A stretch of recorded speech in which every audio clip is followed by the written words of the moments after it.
Muy buenos días, amados hermanos y amigos aquí presentes. Habari za mchana, marafiki wapendwa na ndugu mlioko hapa. Mungu na wabariki nyote, na watakia furaha nyingi na mwaka mpya wenye mafanikio kwa wote. Leo ni siku mpya ya mwaka mpya ambao umeanza, ambayo itatuletea mambo mengi kwa ajili ya maisha yetu, na tutakuwa na matarajio na tutakuwa na uchangamfu sana, tukiwa tumechangamka ili kupokea yote iliyo nzuri iliyoko kwa ajili yetu katika mwaka huu mpya. Mweza kuketi tafadhali. Un nuevo día de un nuevo año, siku mpya ya mwaka mpya, el día de hoy. Ni siku hii ya leo, domingo, na imeangukia Jumapili. Y el domingo siempre es un día muy na Jumapili kila mara ni siku muhimu sana. Jumapili kila mara inanena, inawakilisha umilele. Si ya kwamba lazima tuchunge siku ya wiki ili kuwa na umilele, bali ya kwamba Jumapili inanena kuhusu umilele, kuhusu mapumziko. Na tunapata ya kwamba katika mataifa ya watu wa mataifa, yani Gentile nations, Jumapili inatolewa ama inawekwa kwa ajili ya mambo ya Mungu. Jumapili haitumiki ili kufanya kazi, bali ya kwamba kawaida watu wanafanya kazi Jumatatu hadi Ijumaa, na katika maeneo fulani pia hadi Jumamosi, inategemea ni wapi. Lakini Jumapili inakabidhiwa kwa ajili ya mambo ya Mungu, kwa sababu Jumapili ilikuwa ni siku ambapo Bwana Yesu Kristo alifufuka. Na Jumapili ni siku muhimu sana kwa ajili ya watu wote wa Mungu, kwa ajili ya watoto wote wa Mungu, ambayo watoto wa Mungu siku ya Jumapili wanaiweka kando ili kwenda kumwabudu na kumsikia Mungu. Mjumbe wa saba wa kizazi cha saba cha kanisa alisema ya kwamba kwenda ili kufanya mambo mengine Jumapili, wakati ambapo kunayo mkutano, yani ambayo ni siku ya mkutano ya kidini miongoni mwa watu wa mataifa, kwenda kufanya mambo mengine, kuvua samaki, kuwinda wanyama, ama kufanya jambo lote lingine, ama kufanya kazi, wakati ambapo unapaswa kuwa kwenye mkutano, ni dhambi. Na hata kama mtu hayuko katika mahali ambapo mkutano unatekelezwa, lazima aende hadi mahali fulani ambapo anaweza kuwa katika asubuhi hiyo akisikia neno la Mungu na kumwabudu Mungu. Haijalishi ya kwamba sio mahali ambapo huwa umezoea kutembelea. Na kama huwezi kuenda mahali popote, lazima utenge muda huo na kutoitumia kwa ajili ya jambo lingine ambalo sio mambo ya Mungu. Mungu ametenga muda kwa ajili yetu sisi, na ametenga muda mwingi sana kwa ajili yetu sisi. Na sisi kama watoto ambao tunampenda Mungu Baba wetu wa mbinguni, basi tunatenga kando kutoka ule muda ambayo yeye ametupa ili kuishi. Tunatenga muda ambao lazima tutenge ili kumwabudu na ili kusikia neno lake, kwa sababu kwa kusikia neno lake tunasikia mipangilio yake kwa ajili yetu sisi. Na kwa njia hiyo tuna maelezo hivi punde, yani updated ya biashara za Baba yetu wa mbinguni. Na siku ya Jumapili katika biashara za Mungu ni siku muhimu, bali muhimu tena sana. Siku hiyo ikiwa ni siku ya 8 tazameni, pia hiyo 8 inaendelea kukimbia hadi pia kufikia kuwa mwaka nambari ya 8 kati ya miaka ya kusherekea, kwa sababu kila miaka 7 mwaka nambari ya 7 miongoni mwa watu wa Israeli ilikuwa ni mwaka wa kusherekea. Na baada ya miaka 7 ya kusherekea kuwa imepita, ikiwa imeshapita, ni ngapi? Miaka 49. Na kisha wakati mwaka nambari 50 ilipofika, mwaka huu unakuja kuwa miongoni mwa watu wa Israeli mwaka wa Yubilii, yani ya kwamba inakuja kuwa mwaka wa 8 wa kusherekea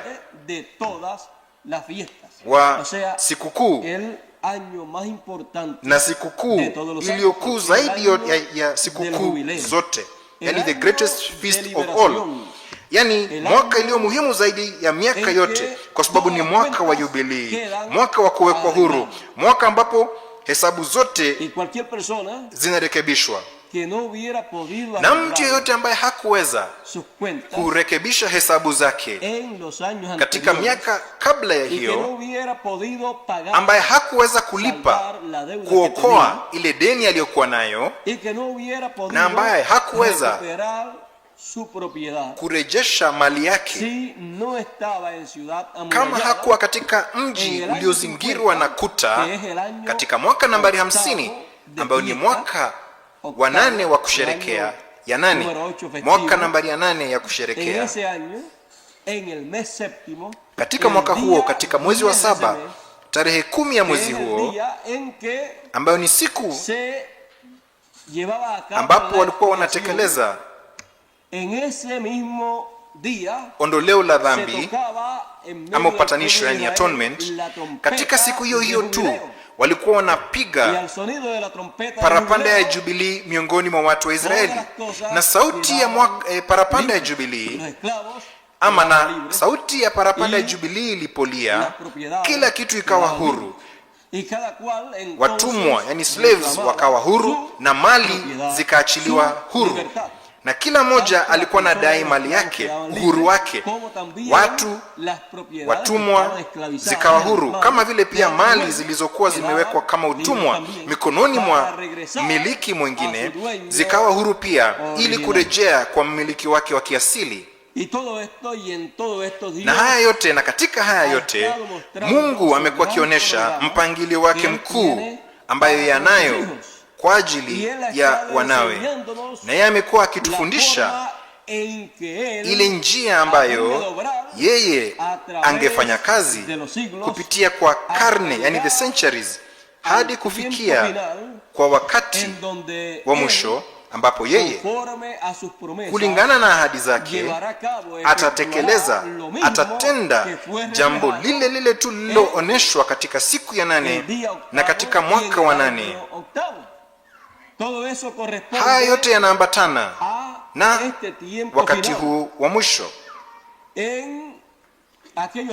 Katika nyakati zile,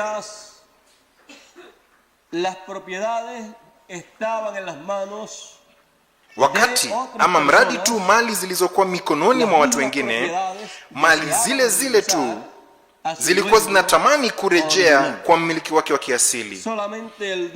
Ni mmiliki wa kiasili peke yake ndiye anaye upendo na hiyo hisia ya ndani, yani intimate feeling kwa ajili ya jambo ambalo ni lake. Mtu mwingine anayekuja baadaye anaweza tu kuwaza, hii haikuwa ni yangu, hivyo basi nitapata uzuri kutoka kwake bila kujali. Lakini mmiliki wa kiasili ni yule aliyependa hiyo,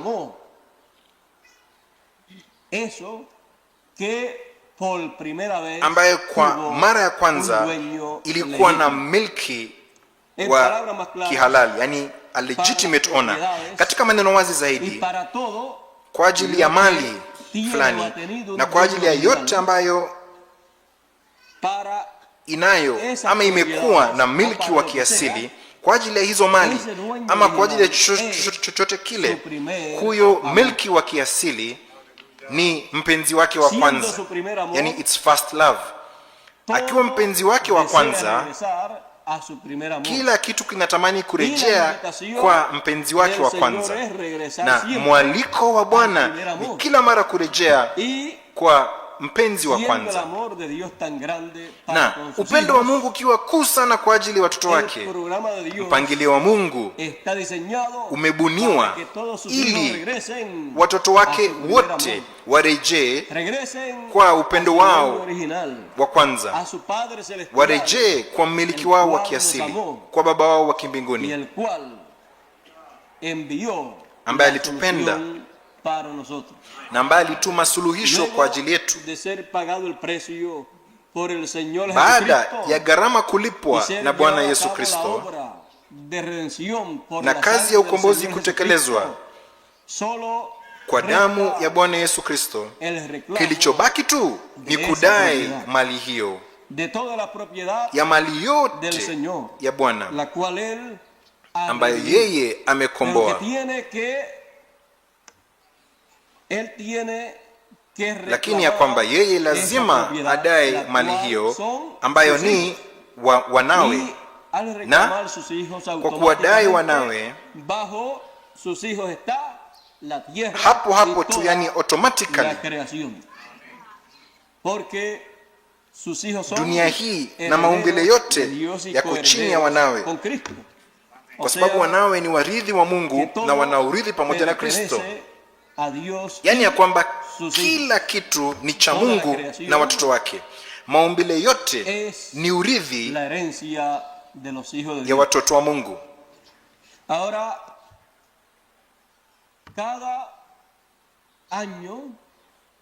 Sasa kila mwaka ama kila kipindi, yani cycle, kwa sababu mwaka mmoja ni cycle ama kipindi cha miezi 12, kawaida ikiwa na siku 365 na majuma 52. Lakini hicho kipindi ama hiyo cycle inarudiliwa na inarudiliwa, na mimi na wewe tunayo cycles ama vipindi vya maisha ambayo tunaita miaka. Na kama hivyo vipindi haingekuwa ya miezi 12 basi, na kama ingekuwa ya miezi 24, mimi na wewe tungekuwa na miaka michache. Lakini kama ni miaka michache ama miaka mingi haingejalisha, kwa sababu tungejiona kwa njia ile ile tu. Ni ya kwamba hizo vipindi ama cycles ni kwa njia hiyo. Hivyo basi Mungu katika mpangilio wake pia anayo vipindi, yani cycles, na sisi lazima tuelewe mambo hayo. Ndiposa ni ya kwamba Mungu amewekea wanadamu hii mambo ya miaka, ya miezi na ya majuma ama mawiki, na hadi akapea miezi majina, na pia zile za ya wiki. Aliwafundisha haya yote kwa sababu katika mpangilio wa Mungu haya yote yapo, lakini katika hali ya juu zaidi hizo vipindi ama cycles ziko katika mpangilio, katika ekonomia ya Mungu. Ndiposa tunapojipata leo katika siku mpya ya mwaka mpya, lazima tuwazie katika hayo tu, lakini kwa hali ya kiroho vile vile, na kuona jinsi ambavyo siku mpya itakuwa ya mwaka mpya ya yale ya Mungu. Lakini siku moja ni kama miaka elfu, na miaka elfu kama siku moja mbele za Bwana. Na tunapowaza kuhusu mwaka mmoja kati ya miaka yetu, lazima pia tuwaze kuhusu kipindi ama cycle zile za Mungu, ambayo inaweza kuwa sio miezi 12 ya kihalisi katika muda wetu, bali inaweza kuwa na miaka 12, inaweza kuwa na karne, yani centuries 12, ama inaweza kuwa na ule muda ambayo Mungu ameweka katika mpangilio wake. Sasa sisi hakika tunajua jambo moja,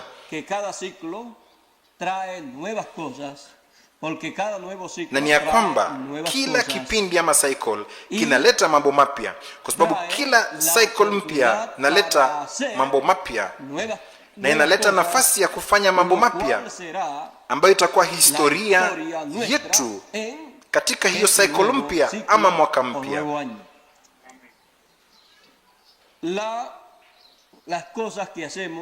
Yale mambo tunayoyafanya katika mwaka ambayo ilishapita ni ya mwaka huo ambayo ilishapita, na Mungu anatukubalia, anatupa mwaka mpya kwa ajili ya nini?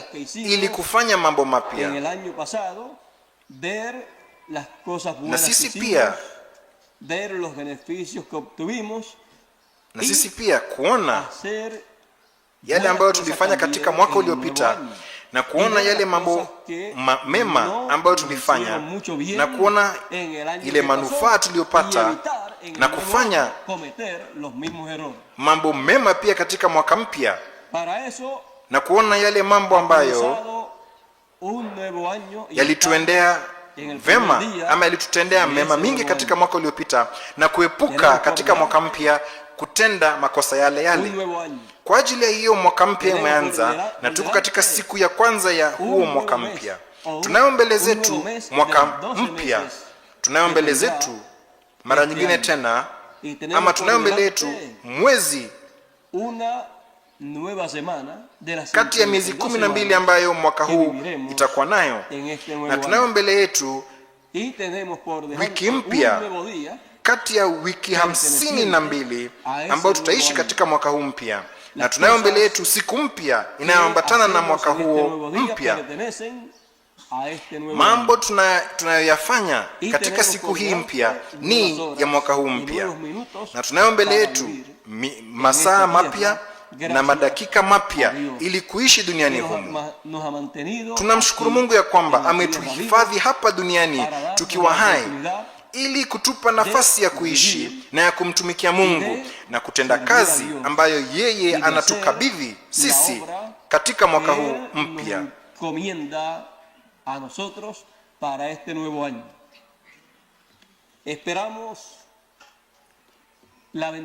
Tunatarajia baraka ya Mungu juu ya kila mmoja wenu, na tunatarajia usaidizi wa Mungu ili kufanya kile ambacho kinampendeza Mungu, na tunatarajia ufunuo wa kiungu ili neno la Mungu liweze kububujika, ufunuo wa Mungu kwa ajili ya watu wote. Tunamshukuru Mungu kwa ajili ya mwaka ambao umeshapita. Kulikuwa na majaribio, shida, lakini kama tukitazama miaka ya mbeleni, wakati uliopita, tutapata ya kwamba pia kulikuwa na shida, kulikuwa na majaribio, na hii yote ni kwa sababu ya sisi kuwa katika mili hii ya kidunia. Lakini siku fulani mwaka mpya utaanza, siku fulani tutaingia katika mwaka mpya ambapo shida zitakuwa zimekwisha. Kwa hayo mimi siwaambia kwamba kufufuliwa na kubadilishwa itakuwa katika wakati wa mwaka mpya, bali ya kwamba tutaingia katika mwaka mpya ama katika kipindi kipya cha kiungu, ambapo shida zote ambazo tunazo wakati wa sasa katika kila mwaka ambapo tunaishi hazitakuwepo. Lakini hiyo bado ingali katika siku zinazokuja, na basi lazima tukiwa na shida ama bila shida tutembee kuelekea mbele siku zote, na kutazama shida kila mara kama jambo ambalo linatuchangamsha ili kufanya kile ambacho lazima tufanye maishani, sio ili tukose matumaini, bali ili tutembee kuelekea mbele kuona jinsi ya kugeuza mambo hayo ili kufaulu maishani, ili kwa njia hiyo tuweze kufikia kile ambacho tunataka katika dunia hii. Kila mtu anayo matarajio yake, yani ambitions zake hapa. Kila mmoja anatamani kufanya mambo fulani fulani. Wengine vijana wanatamani kusoma, na hiyo ni vizuri sana. Wanatamani kwenda kwenye chuo kikuu pia na kuwa na masomo ama kuwa na kazi nzuri, na hiyo ni vizuri sana, ili kwa njia hiyo kuwa watu wanaoleta manufaa kwa jamii ya jumla, yani society, kwa ajili ya jamii yao na kwa ajili ya watu wote kwa jumla, na kwa ajili ya wao wenyewe, ili kupata uzuri yote inayowezekana maishani na kuishi kwa njia bora zaidi ya yote ambayo mtu anaweza kuishi, kwa sababu watu wote wangependa kuishi vema, na kwa ajili hiyo lazima wapambane. Kwa ajili hiyo lazima waweke mikakati ama mipangilio, na kutokubali muda impite, kwa sababu pia inatendeka ya kwamba kuna watu wanaotamani mambo mengi, lakini hawawahi kufanya kile ambacho lazima wafanye ili kufikia mambo hayo, na wanabakia tu wakiwazia kuhusu hayo, na hiyo tu ndani ya huyo mtu, hiyo ni wazo pekee, lakini hawezi kufanya, ama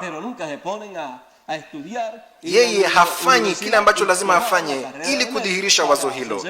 Kuna watu wengi wanaotamani kuwa madaktari, lakini hawawahi kwenda kusoma, kwenda kwenye chuo kikuu ama kwenda kwenye chuo kikuu na kufuata njia ya daktari ili kuweza kuwa daktari.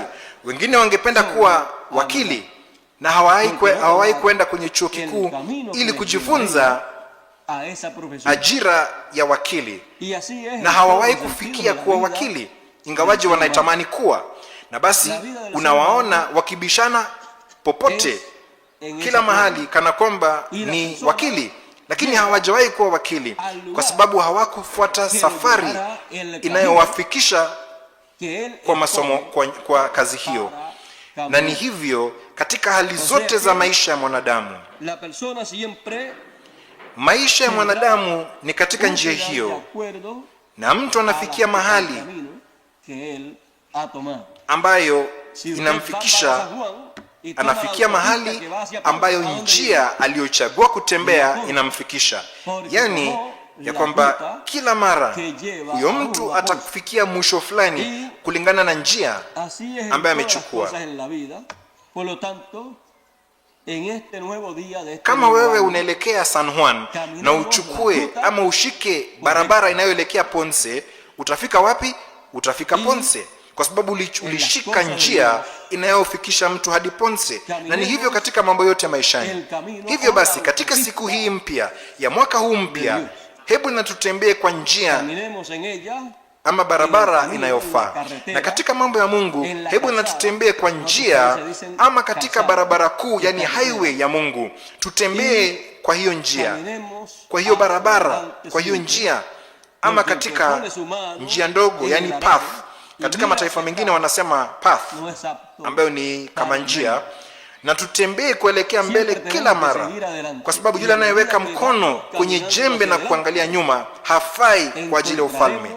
Kila mara lazima tuelekee mbele, na tunapoendelea kutembea mbele tutapata mambo mapya njiani, mambo mapya ambayo Mungu atakuwa nayo kwa ajili yetu sote. Na pia tutapata majaribio, lakini kumbukeni jambo moja: Mungu haweki mzigo juu ya mtu ambaye hawezi kubeba. Yani ya kwamba kama unabeba mzigo fulani, muombe Mungu usaidizi, kwa sababu yeye atakusaidia, yeye atakupa nguvu. Na tuishi zile siku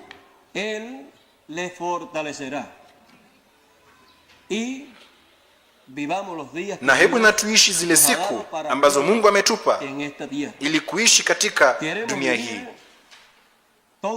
Tunataka kuishi wakati huo wote ambayo Mungu ametupa, lakini kuishi katika njia ya Mungu bila kuondoka kwa mkono wa kushoto ama kwa mkono wa kulia wala kwa mkono wa kushoto. Tunataka kutembea ndani yake na kufanya kile ambacho lazima tufanye kulingana na mpangilio wa Mungu, kiasi kwamba tuweze kusema katika biashara za baba wetu, za baba wangu, mimi napaswa kuwa. Na ni nini hiyo kuwa katika biashara za baba? Kwa katika biashara za baba wa mbinguni ni kuwa katika mpangilio ambayo Mungu anayo kwa ajili ya wakati huo hapa duniani. Kuwa katika mpangilio huo, tukihusika katika mpangilio, tukifanya kile ambacho lazima tufanye kulingana na mpangilio ambayo Mungu anayo duniani humu ili kuitekeleza. Na wakati ambapo tuko ndani yake na tunafanya na tunatenda kazi, tunapambana na tunatimiza kile ambacho Mungu amepanga ili kutekeleza hapa, kwa sababu yale mambo yote ambayo Mungu anatekeleza anayatimiza kupitia kwa watu. Wakati ambapo tunaweza kuwa vyombo vya Mungu ili yeye atutumie sisi sote na kutimiza kile ambacho alisema ya kwamba angefanya hapa duniani, tunaweza kusema mimi napaswa kuwa katika biashara za baba wangu. Na tukiwa hapo tutatekeleza ile kazi kuu ambayo yeye anayo kwa ajili ya wakati huo, na yeye atatutumikisha, atatutumia. Atakutumia kwa njia kiasi gani? Atakutumia kwa njia ambayo wewe unamkubalia akutumie. Yeye hawezi kukutumia wewe zaidi ya jinsi unavyokubali yeye akutumie. Kama vile wewe tu huwezi kuweka ndani ya chupa zaidi ya kile ambacho inatoshea kwa chupa hiyo. Hiyo chupa inaweza kuwa ni chupa ambayo inaweza kubeba lita 1 ya maji. Na je, utaweza kuweka lita 1 ya maji katika chupa hiyo? Yote inategemea. Kama hiyo chupa ina vitu vingine ndani na ina vitu vingine hadi nusu yake, wewe utaweza kuweka tu lita nusu ya maji kwa chupa hiyo ambayo inaweza kubeba lita 1. Na inatendeka hivyo na sisi vile vile. Yote inategemea ile nafasi iliyoko ili kuweka pale kile ambacho wewe utaweka. Na inatendeka hivyo kati ya Mungu na sisi. Yote inategemea ile nafasi, ule muda na yote ambayo tunaweka mikononi mwa Mungu. Inaweza kuwa 100%, pia inaweza kuwa 60%, ama inaweza kuwa 30%, kwa sababu wengine watatoa matunda 100%, wengine 60 na wengine 30, ingawaje wote ni watoto wa Mungu. Hiyo ni kwa njia hiyo hatuwezi kuiepuka, lakini hakika tunaweza kutamani na kupambana ili iwe ni 100% na kila moja wetu. Katika mwaka huu mpya Mungu atakuwa na mambo mengi kutekeleza. Mwaka uliopita ulikuwa nzuri sana, ilikuwa ni jambo lenye utukufu, haikukosa chochote kabisa. Baraka hazikukosa, kuwa na wingi haikukosa, na pia shida hazikukosa, kwa sababu yote inakuja pamoja, ni mchanganyiko wa mambo. Na wakati ambapo kuna haya mchanganyiko wa mambo, basi hapo ndipo mtu anapambana Na basi mtu anaweza kufikia, anaweza kupata ushindi, kwa sababu hakuwezi kuwa na ushindi kama ama bila mapambano. Na hakuna zawadi kama haukupambana ili kupata ushindi. Yale mambo yanayopatikana kwa njia rahisi hazina zawadi na hazina dhamani nyingi sana kwako wewe ama kwangu mimi ama kwa Mungu, kama yale mambo ambayo yamekuwa vigumu kupata. Kwa sababu yale ambayo yamekuwa vigumu kufikia, hapo ndipo mtu anapambana kwa upendo, kwa kujitolea na kwa uvumilivu ili kupata hicho ambacho anatamani. Na kwa hiyo anaonesha upendo. Kama hana upendo kwa ajili ya kile ambacho anatamani, hautawahi. Kama hauna upendo kwa kile ambacho unatamani, hautawahi pambana ili kufikia hiyo. Na wewe basi hautawahi kuwa na ushindi. Kila mara ushindi zinapatikana kwa njia hiyo. Na Mungu amesema ya kwamba yeye atapata ushindi mkuu, na amesema ya kwamba watoto wake watapata ushindi mkuu. Ushindi huo utakuwa ni upi?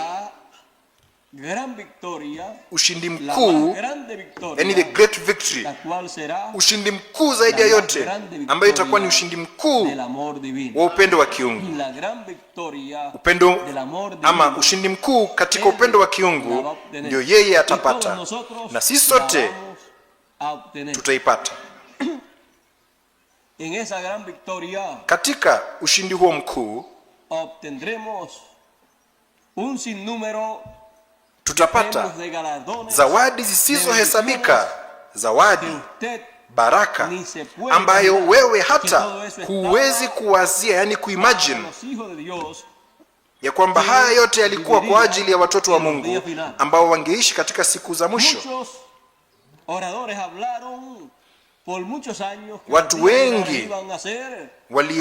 Watu wengi wa kunena, yani speakers, walinena kwa miaka mingi ya kwamba siku za mwisho zingekuwa mbovu kabisa, na kwa kweli ni mbovu. Lakini hiyo ni kuangalia kwa upande moja pekee, kutoka hali moja, yani one point of view. Lakini maandiko yanasema mahali ambapo dhambi, maovu yalikuwa mingi, neema ikawa mingi hata zaidi. Yani ya kwamba kama kuna mahali ama wakati mbaya, kama ni mbaya na kama ni jambo kwa wingi, yani mengi, ambaye inajaa kwa wingi, basi baraka ya Mungu itakuja kuwa nyingi hata zaidi. Kazi ya Mungu itakuja kuwa nyingi hata zaidi. Nguvu za Mungu zitakuja kuwa nyingi hata zaidi, ili kutekeleza kazi yake kuu ambayo yanayo kwa ajili ya wakati huo. Kila mara mambo makuu katika mpangilio wa Mungu yametendeka katika nyakati iliyo mbaya sana. Hivyo basi, wakati tuliposikia kupitia wanenaji, yani speakers, kutoka kwa wahubiri, na tunaposoma kwenye Biblia kwamba siku za mwisho zitakuwa yenye uovu, basi tunatazama kwenye mpangilio wa Mungu na tunasema kama siku za mwisho zitakuwa mbovu, basi Mungu atakuwa na baraka kuu zaidi kwa ajili ya wanawe katika wakati huo. Kwa sababu wakati ambapo vita ni kuu zaidi, zawadi itakuwa kuu zaidi. Wakati ambapo mapambano ni makuu zaidi, ushindi itakuwa mkuu hata zaidi. Kwa sababu haifanani kwa mtu fulani. Wacha tuseme mfano. Haifanani mpambanaji ama mchezaji kupambana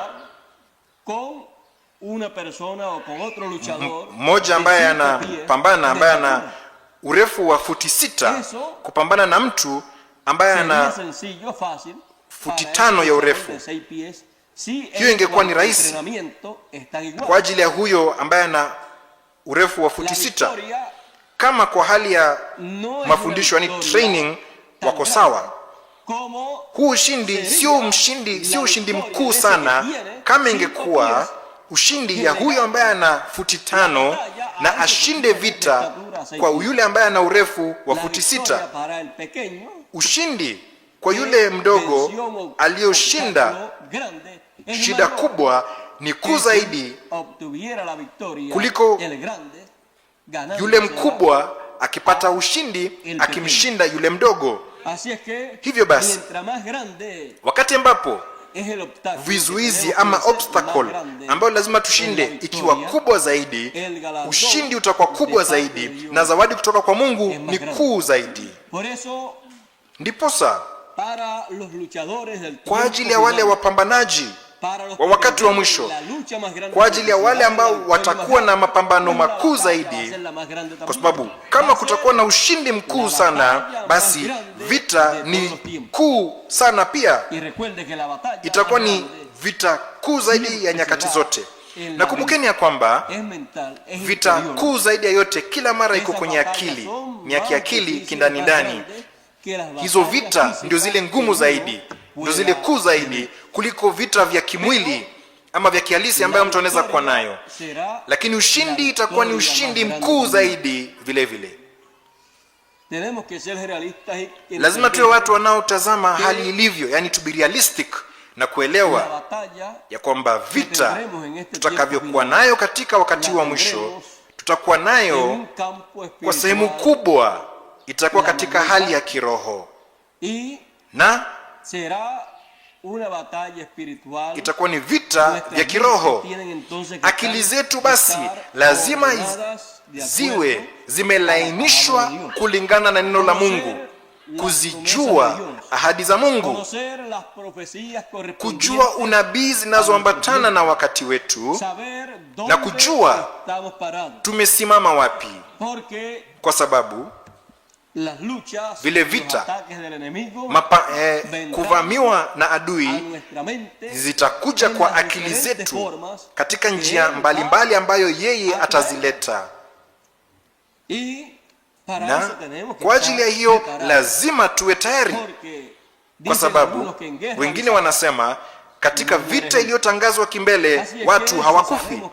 Hivyo basi, kama tunajua ya kwamba vita kuu zaidi ya yote, yani the greatest battle, itatendeka, lazima tuwe tayari na neno la Mungu. Hiyo ndio ulinzi, yani protection iliyokuu zaidi ya yote, na ni ulinzi wa pekee ambayo tunayo ili sisi tuweze kujikinga na kuwa na ushindi ulio mkuu zaidi ya yote, ambayo itakuwa ushindi ya upendo wa kiungu. Nje ya ulinzi wa neno hautapata chochote kinachoweza kukukinga. Katika wakati huu watu wa Mungu watakuwa mara nyingine tena jinsi Hawa, yani Eve, alivyokuwa kwenye bustani ya Edeni kabla ya kuanguka, na jinsi ambavyo kanisa lilivyokuwa, ambayo lilizaliwa siku ya Pentekoste kabla ya kuanguka. Watu wa Mungu watakuwa wamerejea tena katika hali ya kiroho, wamerejea hadi Eden, ambapo neno litakuwa kile ambacho kilikuwa pale kwenye bustani ya Edeni, ambayo ilikuwa mti wa uzima, neno.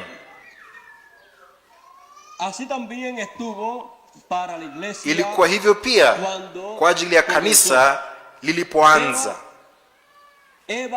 Lakini Hawa, yani Eve, akaanguka. Kanisa la Kiebrania pia likaanguka. Kanisa miongoni mwa watu wa mataifa pia likaanguka. Lakini kumeahidiwa kwamba katika siku za mwisho kungekuwa na bibi harusi ambaye hangeanguka. Sasa kama huyo bibi harusi, bibi harusi wa Kristo, hangeanguka, nini basi ingetendeka? Matokeo yangekuwa ni yapi? Kwa sababu kama bibi harusi wa kwanza, bibi harusi wa Adamu wa kwanza alianguka, kulikuwa na matokeo. Wakati ambapo kanisa la Kiebrania lilianguka, kulikuwa na matokeo. Na wakati kanisa miongoni mwa watu mataifa lilianguka pale katika karne za kwanza, kulikuwa na matokeo. Nini basi itakuwa ni matokeo ya kuto kuanguka? Kulikuwa na mwanamke mmoja ambaye kabla ya mumewe kumjua, alipokea neno la Mungu, akalikubali na akasema, hebu na iwe nami kulingana na neno lako, kulingana na mapenzi yako. Akamwambia malaika mkuu Gabrieli, yeye alimwelezea yale yote ambayo yangetendeka na jinsi yote ingekuwa na matokeo yangekuwa ni yapi. Na akamwambia, Roho Mtakatifu atafanya kivuli juu yako na utapata mimba na utamzaa, utajifungua ukampata mwana na utamwita jina lake Yesu. Akampa hadi jina ya matokeo ambayo yeye angekuwa nayo kwa kupokea neno hilo. Na hayo matokeo yalikuwa ni yapi? Matokeo yalikuwa kutimia kwa kile ambacho Mungu alikuwa ameahidi kwa ajili ya wakati ule. Kuja kwa Bwana mara ya kwanza ilikuwa ni matokeo ambayo yule bikira alipokea katika wakati ule. Na huyu bikira wa kiroho, bikira bibi harusi wa Kristo, yeye alikuwa na ahadi ya kutokuanguka. Kama yeye anayo ahadi hiyo, basi yeye angechukua neno na angejilinda na hilo neno. Neno lingefanyika mwili ndani yake, na ndani yake kungekuwa na neno, na ndani yake neno lingejiongeza, yani to multiply itself, chembe juu ya chembe kingine. Yeye angebaki na hilo neno, y en ella se encarnaría la palabra, y en ella neno hilo lingefanyika mwili ndani yake, na yeye angefanyika neno, na ndani yake neno lingeongezeka chembe juu ya chembe kingine, na yeye angebaki na hilo neno, angepata mimba, na chembe juu ya chembe ingeendelea kufanyika, kuumba kile ambacho yeye kile ambacho angejifungua, ama kile ambacho angezaa. Na kwa njia hiyo Mariamu akajifungua, akazaa ahadi kwa ajili ya wakati ule. Huyu bikira bibi harusi wa Kristo atazaa ahadi kwa ajili ya siku za mwisho. De ella nacerá el cumplimiento de la promesa divina para los días finales. Na kutoka kwake kutazaliwa kutimia kwa ahadi ya kiungu kwa ajili ya siku za mwisho, na yeye hatajitenganisha na neno. Y cuando haya quedado embarazada, na wakati ambapo ameshika mimba na baadaye akiwa amejifungua, adui hataweza kufanya chochote, kwa sababu Mungu alichukua hatua ya kwanza na yeye akapokea neno. Baadaye le quedarán entonces las pruebas y tendrá que caminar hacia adelante. Yule ambaye lo hizo alizaliwa, aquel que basi nació de la Virgen, atabaki na majaribio na itabidi atembee kuelekea mbele kama jinsi alivyofanya yule aliyezaliwa kutoka kwa bikira. Maisha yake yalikuwa magumu, yalijaa majaribio, yalijaa shida, Lakini alisema, katika biashara za baba yangu mimi napaswa kuwa katika biashara za baba yangu. Katika biashara za baba, yeye alitimiza yale yote aliyopaswa kutimiza katika wakati ule, na yale mengine aliwacha kwa ajili ya wakati, siku za mwisho. Ilikuwa hivyo pale. Cuando él apareció, estaba apareciendo un nuevo día de un nuevo año del ciclo. Yeye alipoonekana, siku mpya ilikuwa inaonekana ya mwaka mpya ya kipindi cha kiungu. Lakini watu wa wakati ule hawakuelewa hayo, na wakawaza ya kwamba bado walikuwa katika ule mwaka mzee ya kipindi cha sheria, na hawakuelewa ya kwamba siku mpya ya kipindi kipya kilikuwa kimeanza, ambapo kungekuwa na mambo mapya, watu wapya, yani new personalities. Na katika kila siku ama mwaka, yale mambo yanayotendeka yanaambatana na wakati huo, sio kwa wakati uliopita, bali kwa wakati wa sasa, the present. Na wewe kila mara utagundua ya kwamba mambo yanayotendeka kila mara ni ya wakati wa sasa, yani the present time.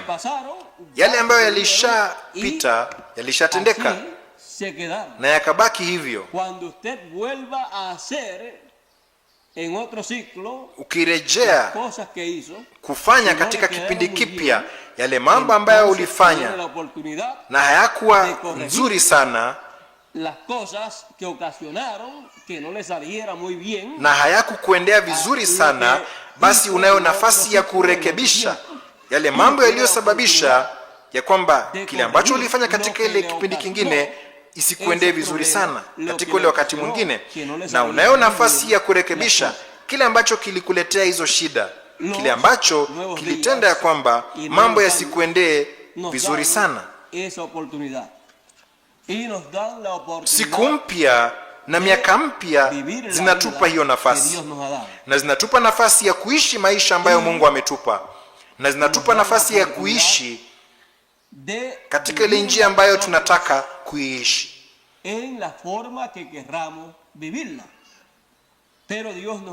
Lakini Mungu ametuambia katika neno lake njia ni gani inayompendeza yeye, na njia gani ndio bora zaidi ya yote, ili wakati ambapo tutatoa hesabu mbele zake, kwa sababu watu wote watatoa hesabu ama wataitika mbele za Mungu kwa ajili ya kazi zao zote, zikiwa mema ama zikiwa mbaya. Hivyo basi tunataka kazi nzuri ama matendo mazuri, ili kutoa hesabu vizuri na kupokea baraka ama kupokea zawadi nzuri. Lazima iwe ni hivyo. Ndiposa kila mara tunahitaji mwelekeo wa Mungu, mwelekeo wa neno lake, kwa sababu ni kwa njia pekee, kupitia kwa neno, ndio tunaweza kujua biashara za Mungu ni zipi duniani humu katika wakati ambapo sisi tunaishi. Zile ambazo za kila wakati ama wale wa kila wakati ilibidi wajue kazi ya Mungu kwa ajili ya wakati ambapo waliishi. Wakati wa Nuhu na kazi ya Mungu kwa ajili ya wakati ule ilikuwa ni nzuri, lakini leo tuko katika wakati mwingine.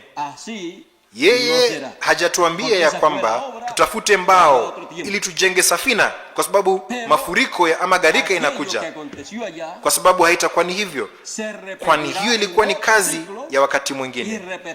Lakini yale ambayo ilitendeka pale itarudiliwa katika kipindi kingine, na kwa kuirudiliwa katika kipindi kingine, mafuriko ama gharika sio lazima iwe ya maji.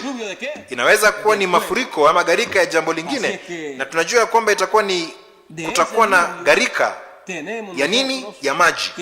Hivyo basi ni kutoka kwa hiyo gharika ndio sisi lazima tujichunge, na ili kulindwa, ili hiyo gharika isitudhuru ambayo itakuja, sisi lazima tutafute safina. Lakini ni safina gani ambayo tutapata? Je, lazima tutafute mbao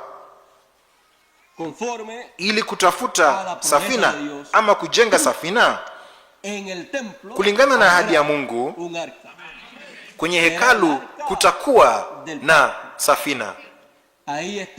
Itakuwa ni safina ama sanduku la agano, na hapo kutakuwa na yale mambo yote yaliyokuwa katika ile sanduku ambayo Musa alijenga, na katika ile sanduku ambayo Sulemani aliweka pia katika mahali iliyofaa. Basi, je, itatubidi tuende mahali ambapo Sulemani aliishi ama Musa ama Nuhu ili tuweze kupata safina? Safina itakuwa katika hekalu la Bwana. Hivyo basi tutakuwa na usalama kama tuko mahali ambapo safina iko. Sanduku la agano litakuwa kwenye hekalu la Bwana, na hapo itakuwa mahali penye usalama kwa ajili ya watoto wote wa Mungu. Na nabii Habakuk na wengine zaidi walisema, Bwana yuko katika hekalu lake takatifu, hebu na nchi yote ikimnye mbele zake. Hiyo ni kwa njia hiyo yeye anapoingia kwa hekalu lake takatifu, kwa sehemu patakatifu pa patakatifu, kwa mahali pa kupumzikia, ambapo pale kutakuwa na sanduku la agano, na kutoka hapo yeye atajidhihirisha kwa Israeli. Kutoka pale ataonenea moyoni mwao maneno ya upendo, ya ukarimu, na atawaelezea historia yote ya miaka ya vipindi vilivyopita, na wao basi wataelewa, kwa sababu itakuwa wakati wa kuelewa, kwa sababu itakuwa wakati wake yeye kufunua mpangilio wake. Yohana, mwanafunzi mpendwa, akiwa katika ono la kitabu cha Ufunuo, pale katika Ufunuo mlango wa 5, yeye anasema ya kwamba alimuona mmoja akiwa ameketi juu ya kiti cha enzi, na katika mkono wake wa kuume alikuwa na kitabu, lakini kilikuwa kimetiwa mihuri, kilikuwa kimefungwa. Na inasema kwamba Yohana alilia sana, na inasema kwamba alimsikia malaika mwenye nguvu aliyesema, nani anayestahili kuchukua kitabu na kufungua mihuri zake? Ni ya kwamba kipindi kipya kilikuwa kimeanza, wakati mpya ilikuwa pale mbele ya Yohana na wale wanajeshi wote wa kimbinguni, na alikuwa pale ili kuanza kipindi kipya katika mpangilio wa Mungu, na pia kipindi ya mpangilio wa Mungu ulikuwa unakwisha, kwa sababu moja huwezi kuanza bila nyingine kwisha, ingawaje zinaingiana. Lakini wakati muhimu wa mwanzo ni wakati fulani haswa, yani a specific moment. Ni kama kwa mfano mwaka mpya. Mwaka mpya ulianza tarehe 1, leo tarehe 1 ya Januari. Lakini tazameni,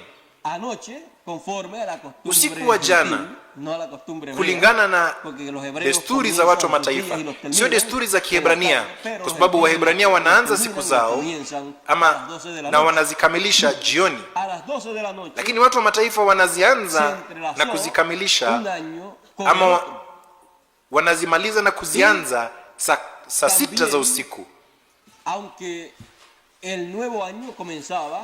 Saa 6 za usiku mwaka mpya inakutana ama inaingiana na mwaka mwingine. Na pia ingawaje mwaka mpya ilianza tarehe 1 Januari, kutoka tarehe 24 waliingia katika kusherekea mambo ya Krismasi, ambapo hapo inajumlishwa pia mwaka mpya, ambapo pia kuna ile siku ya wafalme na pia kuna mkesho wa Krismasi, yani Christmas Eve na siku ya Krismasi. Yani ya kwamba kwa ajili ya haya yote kuna wakati unaokuja kwenye mwaka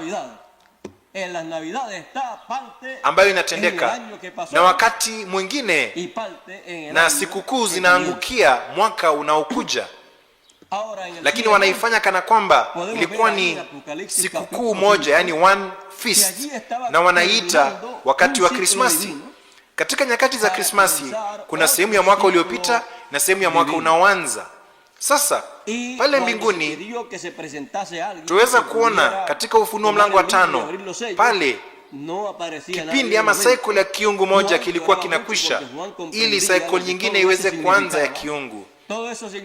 Na walipouliza ya kwamba mmoja ajitokeze anayeweza kuchukua kitabu na kufungua mihuri zake, hakuna aliyeonekana wakati huo.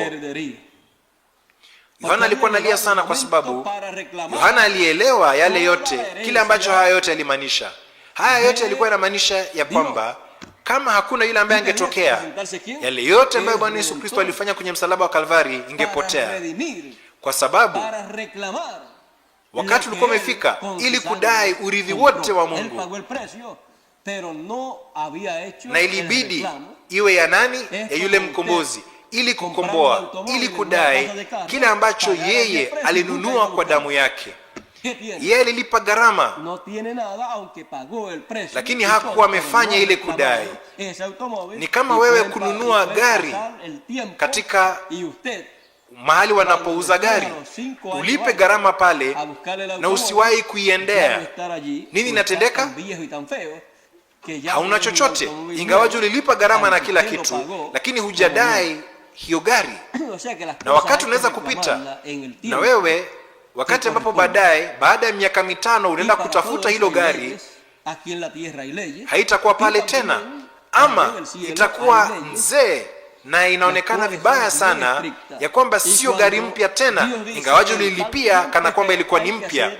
Yani ya kwamba mambo lazima yadaiwe katika wakati inayoambatana nayo, na kwa ajili ya hayo kuna sheria. Hapa duniani kunayo sheria, kama vile pale mbinguni kuna sheria ambayo ni yenye ukali sana, yani very strict. Na wakati Mungu alisema, na wakati Mungu anasema katika wakati fulani lazima tufanye jambo fulani, lazima yafanyike katika wakati huo, na kama sivyo hakuna tena muda kwa ajili ya hiyo. Kwa mfano, Mungu alipompa Luther ujumbe wa kuhesabiwa haki, yani justification, the just shall live by faith, wenye haki wataishi kwa imani. Kama Luther hangehubiri katika wakati wake, Wesley hangeweza kuja kuhubiri, kwa sababu wakati wa ujumbe huo ulikuwa umeshapita na haingeleta matokeo yoyote. Ni hivyo pia na zile sikukuu ama feast ambazo Mungu aliwapa watu wa Israeli. Ilipofika wakati wa Pasaka, hawangeweza kusherekea sikukuu ya mahema katika wakati wa sikukuu ya Pasaka, kwa sababu ilikuwa ni wakati wa sikukuu ya Pasaka. Mungu ameweka kila kitu na mpangilio nzuri sana, na ndiposa aliwaamrisha watu wa Kiebrania mambo haya yote, na akaiweka kwa njia ya ukali kabisa ili waifanye kila kitu katika wakati wake, kwa sababu Mungu pale mbinguni amepanga kila kitu vizuri kabisa, na pale hawawezi kutekeleza chochote isipokuwa wakati unaoambatana nayo. Na wewe wala mimi, ingawaje sisi ni watoto wa Mungu, tunaweza kusema mimi nataka kwenda kuona baba yangu kwa njia hii katika mwili ambayo ninayo, na kwenda kumwona mimi binafsi pale mbinguni. Ingawaje tunaweza kuomba na haya yote, lakini licha haya yote hatuwezi kwenda kwake kwa njia ambayo tunataka. Tutaenda katika wakati ambayo yeye amepanga kwa ajili ya mkutano mkubwa ya watoto wake wote, ambapo kutakuwa na sikukuu kubwa na kutakuwa na zawadi, ambapo tutazawadiwa watoto wote wa Mungu. Umeona? kwa sababu Mungu ana kila jambo limepangwa kulingana na mpangilio wake. Hiyo ni kwa njia hiyo yeye hizi sikukuu ama feasts ambazo aliwapa watu wa Kiebrania aliziweka kwa ukali, yani strictly kwa ajili ya siku fulani, wiki na mwezi ambapo walipaswa kuifanya, na pia kwenye mwaka. Na kwa mfano sikukuu ya mwaka wa Jubilii, hiyo hawangeweza kuifanya miaka yote, wangeweza tu kufanya mara moja kila miaka 50. Hivyo basi zile ambazo wangeweza kufanya kila mwaka, hiyo ilikuwa inawakilisha vipindi ama cycle ndogo zaidi. Lakini zile ambazo hawangeweza kufanya ila tu kila miaka 50, hiyo ilikuwa inawakilisha cycle ama kipindi kilichopana zaidi, ambayo ilikuwa inaonyesha jambo kuu kwenye mpangilio wa Mungu. Sasa tazameni, hiyo ambayo walifanya kila miaka 50 pia ilikuwa inafananisha ama reflecting, inaonyesha kile ambacho walikuwa wanafanya kila juma. Kwa mfano, siku ya Jumapili walikuwa wanatekeleza katika wakati wa mganda wa kutikisa mganda, yani the waving sheaf. Pale siku ya Jumapili ambapo walitikisa mganda, kutoka hapo ilikuwa inaonyesha jambo kuu zaidi. Baadaye jambo kuu zaidi ambayo inatendeka kila miaka 50. Lakini licha haya yote, sikukuu ya mwaka wa Jubilii ambayo inatekelezwa kila miaka 50,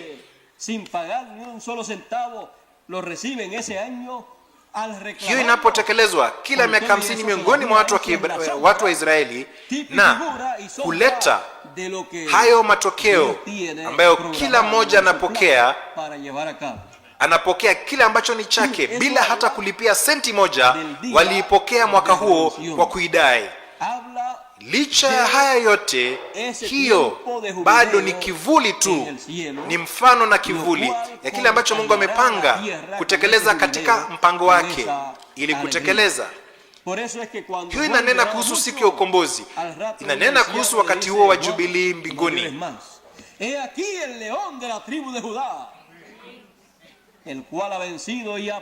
Ambayo ingefika hadi duniani na hiyo Jubilii na hiyo furaha. Ndiposa Yohana alipokuwa analia sana, ghafla mzee akamwambia, Yohana, usilie tena, tazama simba wa kabila ya Yuda ambaye ameshinda, ameweza, ako hapa. Tazama.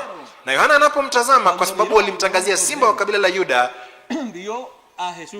ambaye huyo ni mfalme wa wafalme na Bwana wa mabwana, na anapotazama anasema, lakini huyu ni Yesu, huyu ni mwana kondoo. Alipotazama akaona mwana kondoo, akamwona Yesu, akaona yule aliyesulubiwa, na akamwona akiwa amejawa na damu. Kwa nini? Kwa sababu yeye kwa takriban miaka 2000 alikuwa anafanya upatanisho, yani intercession, katika mahali ya upatanisho pale mbinguni, akifanya upatanisho kwa ajili yako na kwa ajili yangu na kwa ajili ya wale wote ambao wamekuwa hapa duniani na waliokuwa katika mpangilio wa ukombozi. Na anapokamilisha, Yohana anaona ya kwamba alikuwa amejawa damu, lakini alikuwa ni simba. Alikuwa ameshaondoka kwa huduma yake mpya, kwa sababu yeye akiwa kuhani kulingana na utaratibu wa Melkisedeki. Melkisedeki alikuwa kuhani na ni kuhani na mfalme. Akiwa kuhani na mfalme, Bwana Yesu Kristo akiwa utaratibu huo, basi ni kuhani na mfalme vile vile. Ndiposa basi yeye kama mfalme anajionyesha kama simba wa kabila la Yuda. Kwa nini? Ili kuchukua kitabu na kufungua muhuri. Kama mwana kondoo hangeweza kuifanya.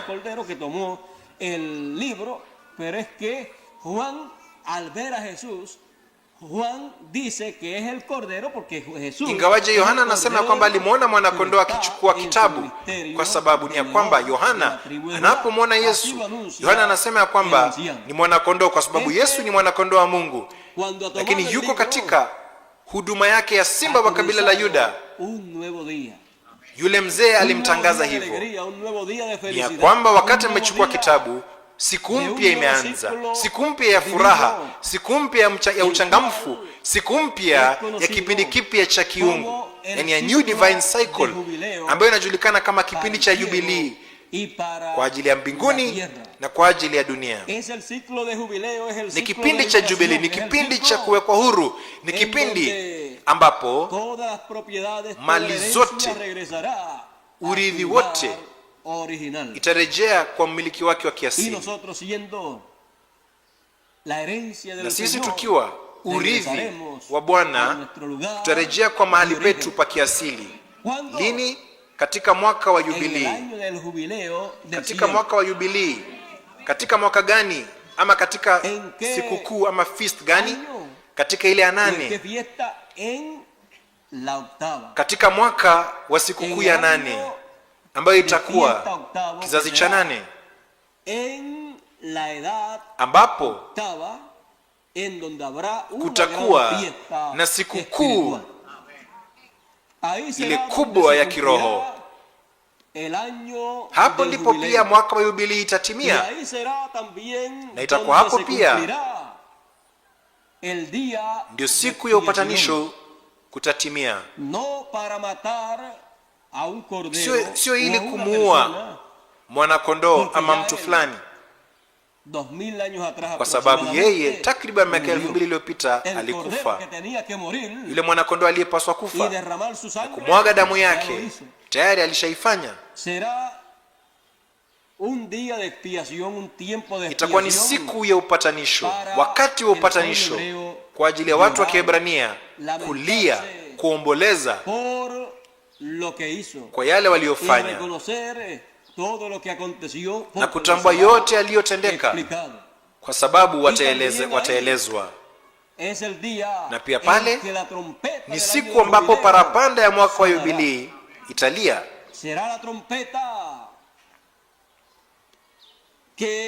Itakuwa ile parapanda iliyotangazwa kwa ajili ya siku za mwisho.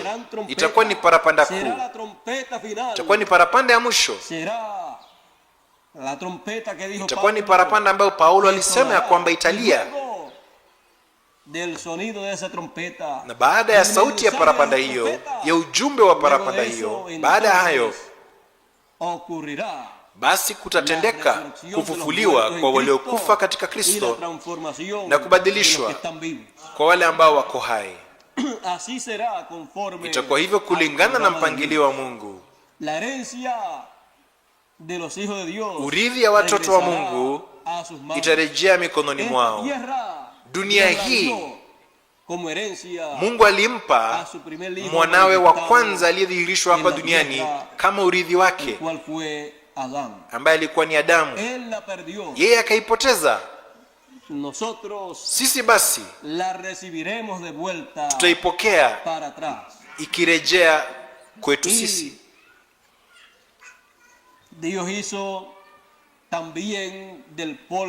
Na Mungu pia alifanya mwili wa Adam kutoka kwa mavumbi ya nchi.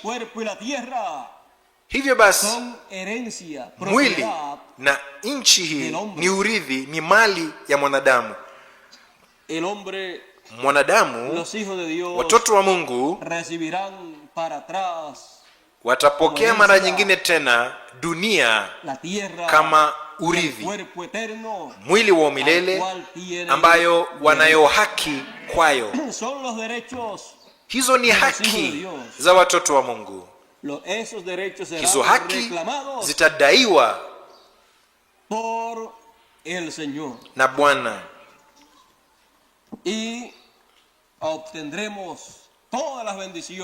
na tutapokea baraka zote ambazo yeye ametuahidi, na hiyo yote katika siku mpya, katika mwaka mpya, mwaka mpya ama kipindi ya zile za Mungu. Ndiposa mwaka mpya na siku mpya ni muhimu sana. Ndiposa ni muhimu sana kwetu sisi sote.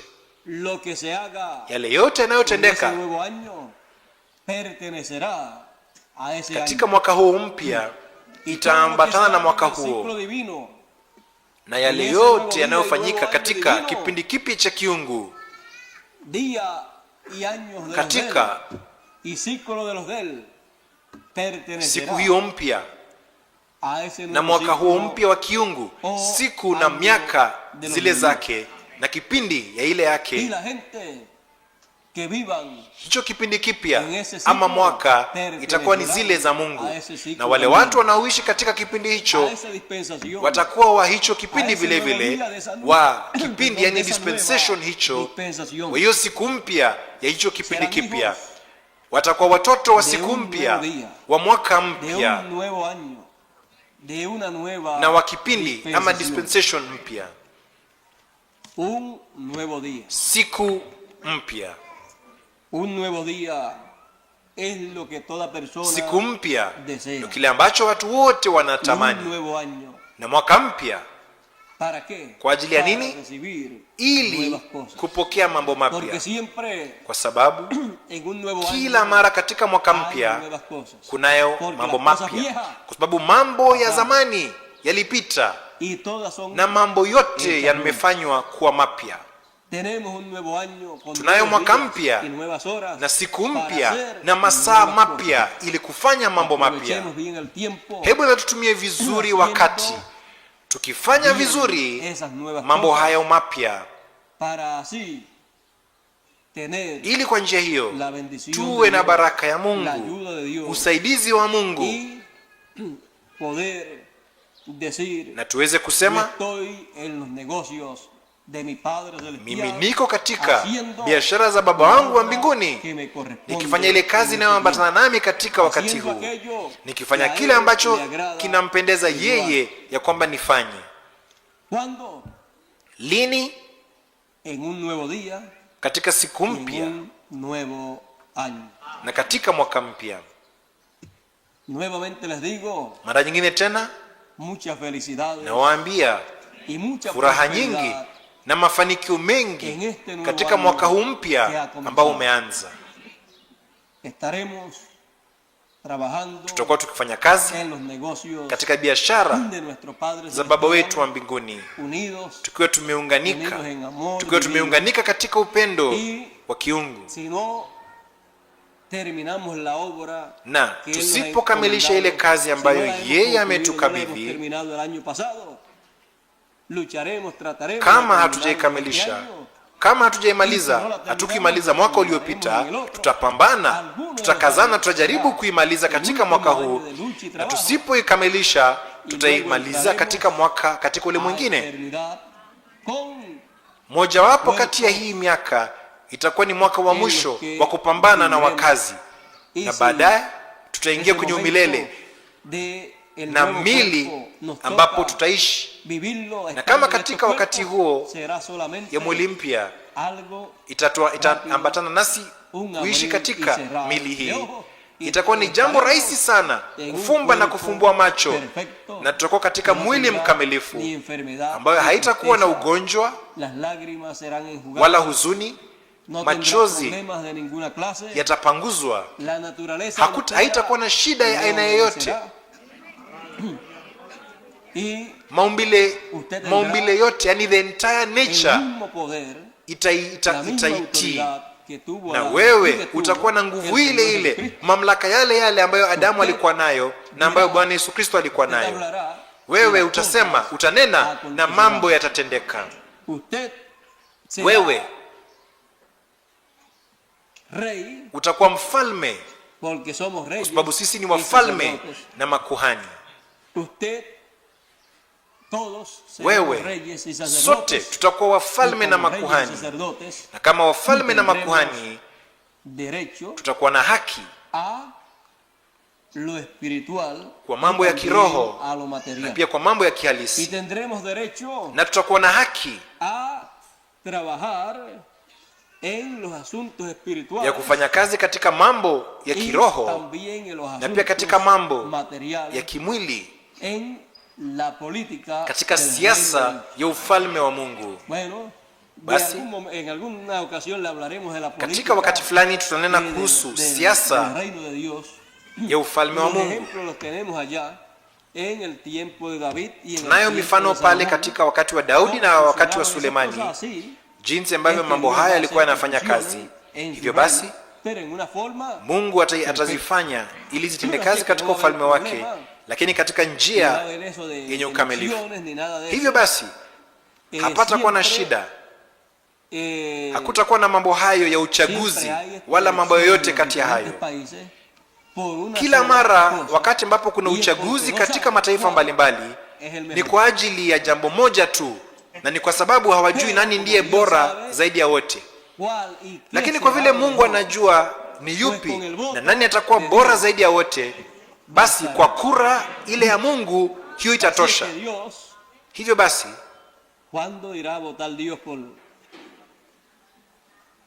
basi Mungu atapiga kura yake lini?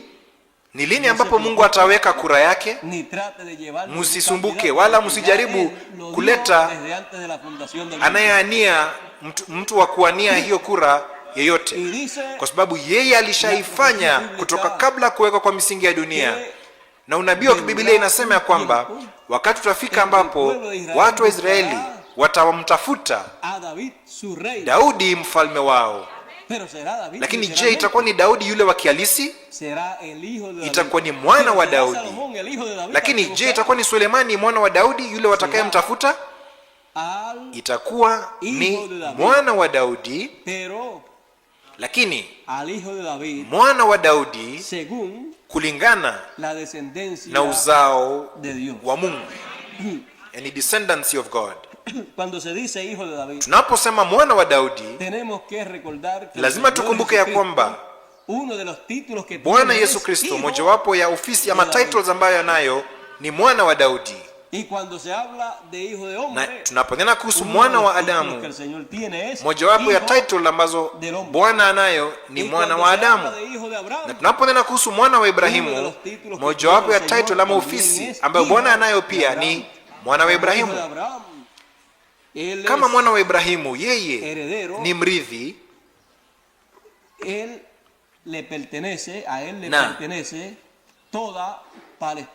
Palestina yote ni yake,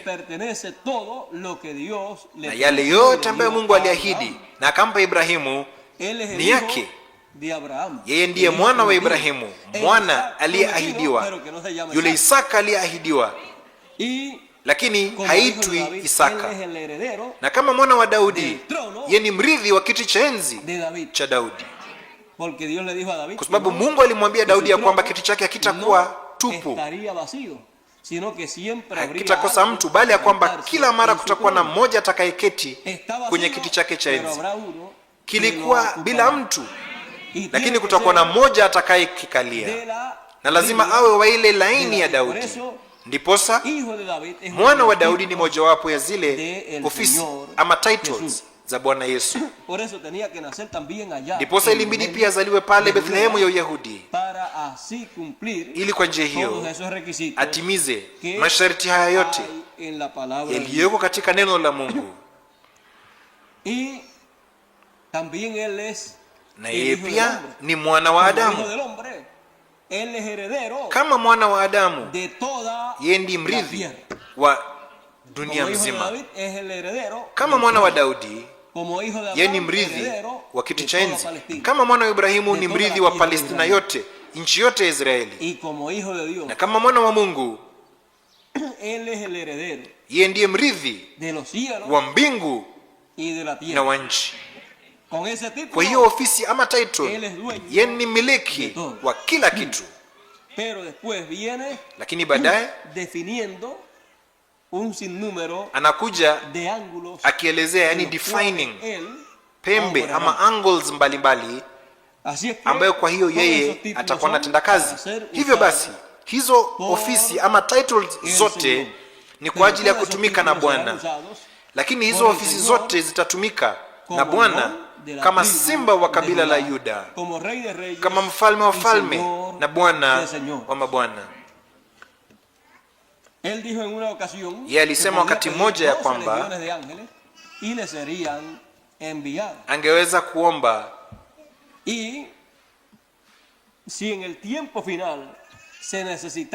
majeshi 12, yani 12 legions ya malaika, na wangetumwa kwake. Na kama katika wakati wa mwisho kutahitajika kuingiliwa wakati kutoka kwa malaika wa Mungu hapa duniani ili kutatua shida fulani ama ili kufanya mambo fulani inayoambatana na kwa ajili ya kazi ya Mungu kufanywa katika wakati inayohitajika kwa ajili ya kazi ya Mungu, basi itafanyika katika wakati inayohitajika, kwa sababu wale malaika ni malaika wa kuhudumu, yani administrative angels, ili kuwatumikia watoto wa Mungu, kwa wale watakaokuwa warithi.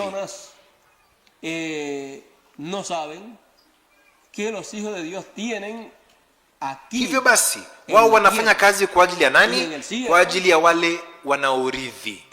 Watu wengi hawajui ya kwamba watoto wa Mungu hapa duniani na pale mbinguni wanao malaika ambao wametumwa kwao ili kuwahudumia. Hivyo basi, ama kama tu vile katika kila kizazi wanao mjumbe aliyetumwa ili kutumikia kizazi hicho na watu wa kizazi hicho, na huyo malaika, kunaye malaika wa kiroho na kunaye malaika mjumbe wa nyama na mifupa, ambaye ni yule anayefanya kazi kwa utengamano, yani harmony, pamoja na malaika wa Bwana anayeongoza mambo yote. Hivyo basi, tazameni yale yote ambayo Mungu anafanya. Kazi yote ya Mungu, tazameni, ni kwa ajili ya manufaa ya watoto wote wa Mungu. Ukitafuta kazi zote na ile kazi yote ambayo Mungu anafanya, ambayo amebuni yote, ni kwa ajili ya manufaa ya nani? Ya watoto wake. Tunafurahi sana kuwa na baba anayefanya kazi kwa bidii sana kama vile Mungu wetu. Na kwa njia hiyo kila mtoto anatamani ya kwamba baba wake wa kidunia awe mwenye bidii, anayepanga mambo kwa ajili ya watoto wake, na anayefanya kazi ili kuwa hifadhi, yani to sustain watoto wake, ili kupambana, ili kuwasaidia watoto wake, ili watoto wake wapate masomo, na ili watoto wake kila siku wawe bora zaidi hapa duniani. Yani ya kwamba wawe na mpangilio, program ya kuwakamilisha ama kuwaweka vema, yani to perfect watoto wao, ili wafikie umri ambapo wanaweza kujiendeleza wao wenyewe peke yao hapa duniani. Mungu kwa njia hiyo amebuni mpangilio, program kwa ajili ya watoto wake.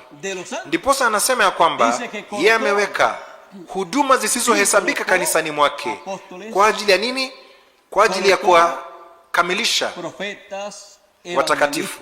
Alisema ya kwamba aliweka mitume, aliweka manabii, wainjilisti, wachungaji na walimu. Kwa ajili ya nini? Ili kuwakamilisha watakatifu. Mitume, manabii, wachungaji, wainjilisti na walimu. Kwa ajili ya nini? Ili kuwakamilisha watakatifu. Na basi tunaona ya kwamba kila ambacho Mungu anayo ni mpangilio wa nini? Mpangilio wa kufanya mambo iwe bora zaidi, ya kukamilisha watoto wake, yani to perfect them, ili waweze kukua na wafikie kwenye kiwango fulani ambapo Mungu siku fulani anaweza kusema, ninyi mumeshafikia, nyinyi wanangu mmefika kwenye kiwango ambapo mimi naweza kuwafanya wana, yani to adopt you, ili kuwapa ninyi urithi wote ambao nilipanga kuwapa ninyi.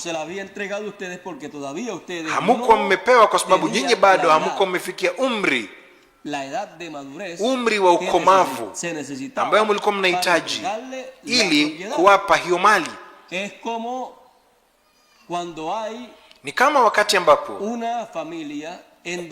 kuna jamii ambapo mume anakufa, kisha hiyo mali, watoto wanayo sehemu ya mali hiyo. Kama ni wachanga, hawa watoto hawawezi kufanya kile ambacho wanataka kufanya na mali hiyo. Kama baba na mama wakifa, watoto wanayo mali lakini hawawezi kuitumia wao, wanahitaji nini? Mwalimu, yani a tutor, ili kupitia kwa huyo mwalimu basi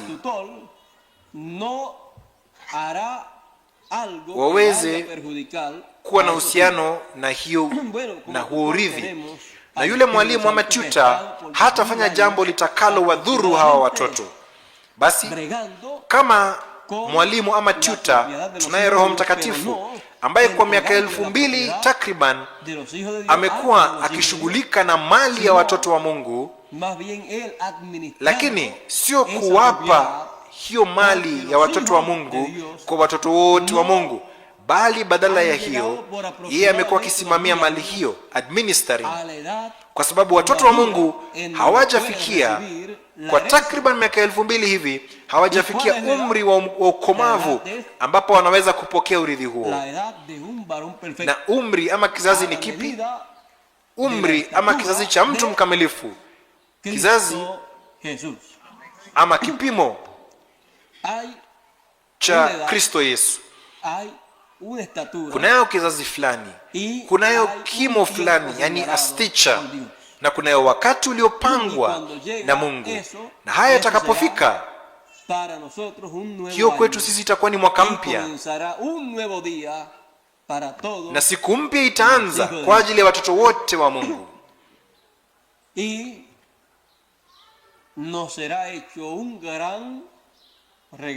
Na tutapewa kipawa ama zawadi kuu, mali, tutapewa mali yetu mara nyingine tena.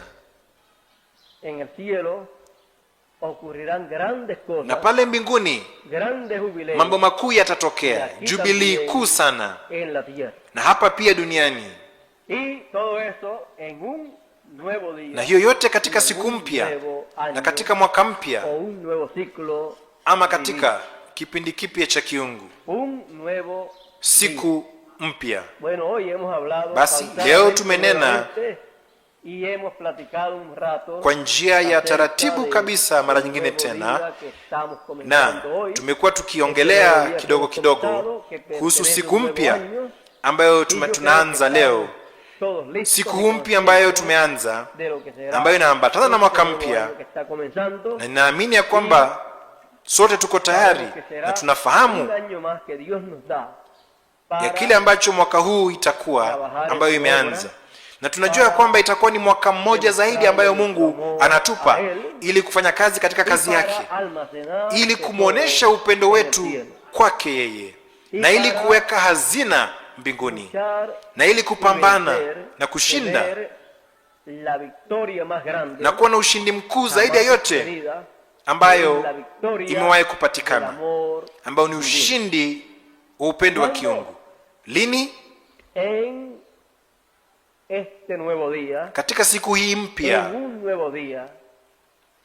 katika siku mpya ambayo tunayo ili kuishi, na katika mwaka mpya ambayo tunayo ili kuishi. Mungu na awabariki, Mungu na awalinde, na atusaidie sote, sio nyinyi pekee bali mimi vile vile. Na naamini ya kwamba mimi ndo nahitaji zaidi usaidizi kutoka kwa Mungu na maombi ya nini nyote. Mimi nitawaombea, lakini ningependa ya kwamba ninyi nyote muniombee mimi sana. Ninafahamu ya kwamba mwaka huu ninahitaji ya kwamba muniombee zaidi kuliko mlivyoniombea mwaka uliopita. Mwaka uliopita muliomba, sasa ombeni sasa katika mwaka huu maradufu, yani double ile ambayo muliniombea. Mimi pia nitawaombea ninyi sana, ninyi ambao mko hapa na leo katika mataifa mengine vile vile. Katika mwaka huu mpya na mwezi huu mpya ambao umeanza, nitakuwa nikianza kazi za kimishonari na safari za kimishonari, na nyinyi mtaenda pamoja nami kwa njia ya maombi, na Mungu atakuwa pamoja nasi katika kazi hii yote. Na naweza kuambia kwamba Mungu atakuwa kwa ajili ya jambo moja tu, na ni kwa sababu itakuwa ni kazi yake, kwa sababu kila mara yeye yupo mahali kazi yake kwa ajili wakati huo inaendelea. Hivyo basi yeye amekuwa akisonga ama akisafiri kama vile jua. Mungu amekuwa akisafiri, alianza kusafiri na kufanya kazi na kutekeleza kazi yake kutoka Yerusalemu hadi hapa.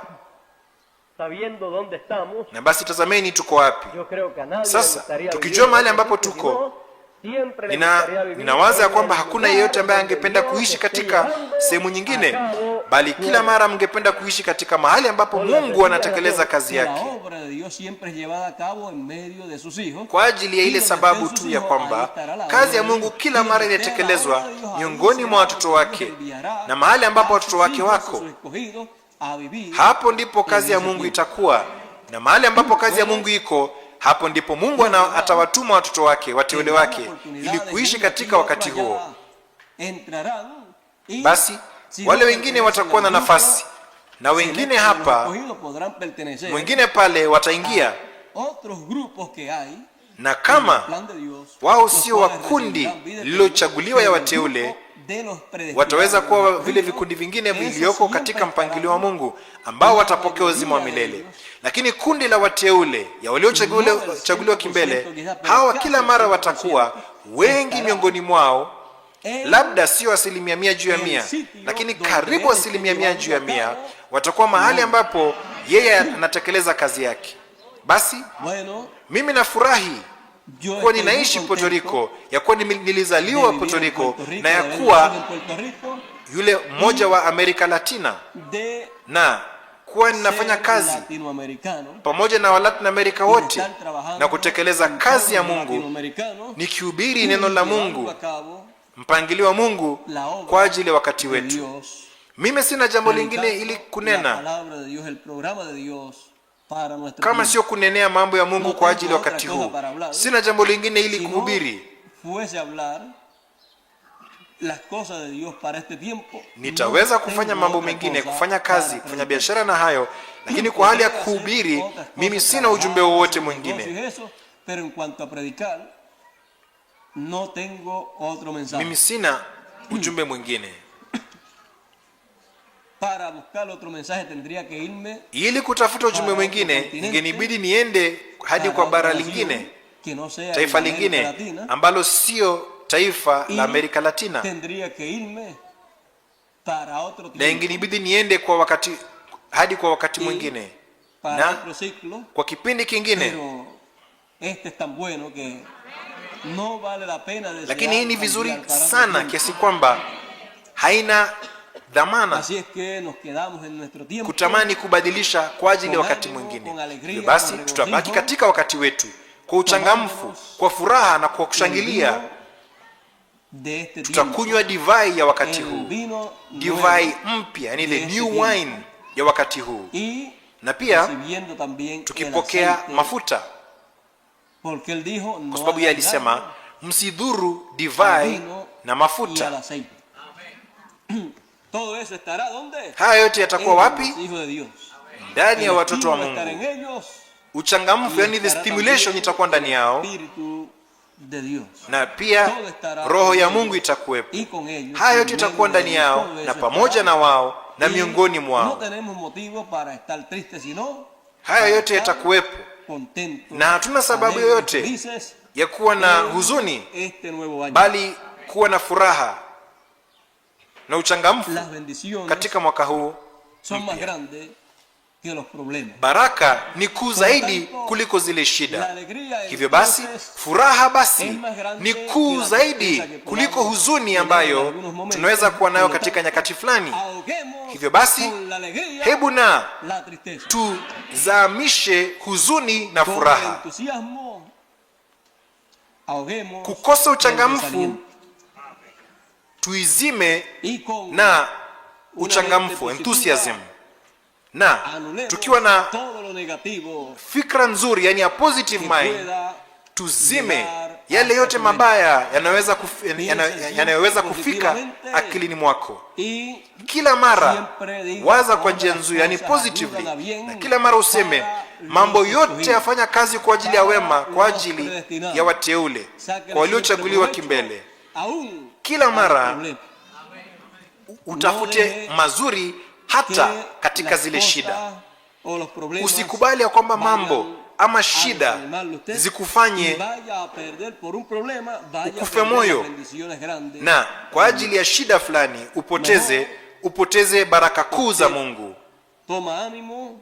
Ni afadhali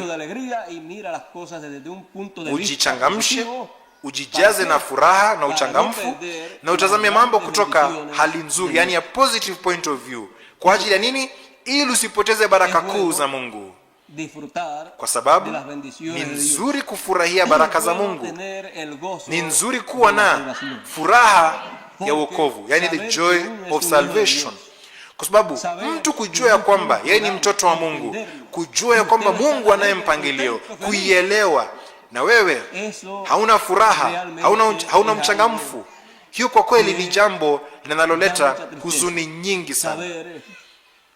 Kujua ya kwamba mtu fulani anaweza kujua mpangilio wote wa Mungu na kujua kwamba yeye ni mtoto wa Mungu na yeye hana furaha, sisi lazima tuweke kando kabisa yale mambo yanayoweza kutufanya tuwe na huzuni na kutafuta uzuri, yani to take advantage hata kutoka kwa shida, na kufahamu ya kwamba Mungu anayo mpangilio, na ya kwamba alisema hakuna hata mmoja kati yao atakayeangamia, hakuna hata mmoja atakayeondolewa, hakuna atakayeweza kuondoa hata mmoja ya hao kondoo wangu kutoka kwa mikono yangu. Hivyo basi shida zitakuwa kila mara, mtafute uzuri ndani yake na mfanye yote muwezavyo ili kujiepusha na shida. Mtazame yale mambo yaliyowaletea shida fulani na mjiepushe na mambo hayo, ili shida zile ambazo mlikuwa nazo zisiwakujie tena katika mwaka huu mpya.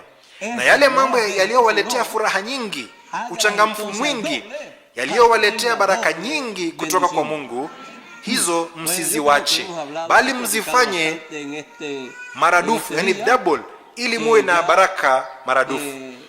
Hivyo basi naamini ya kwamba tumeongea ya kutosha katika siku hii, na katika siku hii mpya tayari masaa kadhaa imepita, na naamini ya kwamba mna furaha sana, mna uchangamfu sana, na tunatarajia baraka kuu sana kutoka kwa Mungu,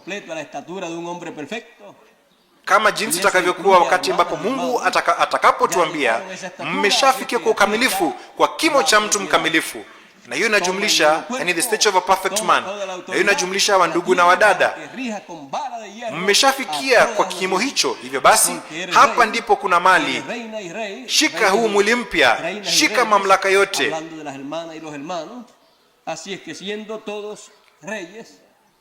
unayo ili upige mataifa yote kwa fimbo ya chuma, kwa sababu wewe ni mfalme, wewe ni malkia na mfalme, yani wafalme na malkia, tukinena kuhusu wandugu na wadada. Hivyo basi nyote mkiwa wafalme, hii itakuwa ni sikukuu ama feast ya wafalme. Hivyo basi kwa uvumilivu tungojee wakati huo mkuu, ambapo kutakuwa na kufufuliwa, kubadilishwa, na haki zote zitakuwa mara nyingine tena mikononi mwa watoto wa Mungu, na tutafanya kile ambacho tunataka kufanya. Msianze kuwaza kwa hali yenu nyinyi wenyewe kuhusu kile ambacho mtafanya. Badala ya hiyo, kumbukeni yale mambo ambayo Mungu amesema kwa ajili ya wakati wetu, na hayo ndio yale ambayo wewe na mimi tutafanya. Hivyo basi tusifanye kile ambacho tunataka, bali tufanye kile ambacho kinampendeza Mungu. Na basi tutaweza kusema, mimi napaswa kuwa katika biashara za Baba yangu, na yale mambo nayoyafanya ni yale yanayompendeza Baba yangu. Tutafanyaje yale mambo yanayompendeza Mungu? Kwa kuyafanya yale mambo ambayo yeye alisema ya kwamba lazima tuyafanye, kwa kutekeleza mpangilio wake. Ndio mtu anafanya kile ambacho kinampendeza yeye ndio sisi tufanye. Hiyo ndio kufanya kazi ya Mungu, kutimiza mpangilio wa Mungu kwa wakati ambapo mtu anaishi. Basi naamini ya kwamba kwa yale ambayo tumenena imeshatosha, na ni maongeo ya mwaka mpya, na tunanena hapa miongoni mwa jamii. Ni jamii ya Mungu, watoto wa Mungu. Tumeunganika, tumekuja pamoja katika wakati huu ili kunena, ili kusikia neno la Mungu, ili kusikia sauti ya Mungu, ili pia kumabudu Mungu, ilikuwa katika ushirikiano na fellowship na Mungu. Mungu ni roho, na ilikuwa katika hali hiyo ya kiroho, na ili kupata uchangamfu, kupata nguvu kupitia kwa neno la Mungu kwa ajili ya mwaka huu mpya. Hivyo basi katika mwaka huu mpya muwe na moyo mkuu, muwe na uchangamfu mwingi, kwa sababu kuna baraka kuu sana kutoka kwa Mungu. Mungu na atubariki, Mungu na atulinde, na mfurahie siku hii mpya.